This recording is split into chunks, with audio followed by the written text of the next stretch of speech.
আজ সেই সন্ধ্যা পলি, দেখছো চারিদিকে পূর্ণিমা রাত, কাননে ছড়িয়ে ছিটে আছে জোনাকি পোকা, আকাশে চলছে মিটি মিটি তারা,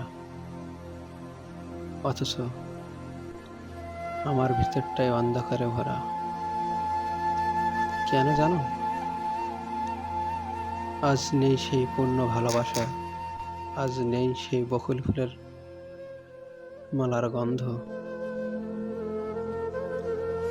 শোনা যায় না আর তোমার সেই মিষ্টি কণ্ঠস্বর। সবই যেন একাকী,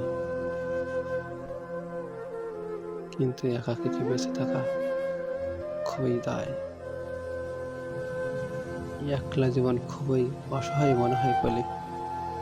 ভালোবাসা যে কত কঠিন তা অবশ্যই মানুষের সময়ে সবকিছু কল্পনার ভিতরে বুঝিয়ে দিতে পারে।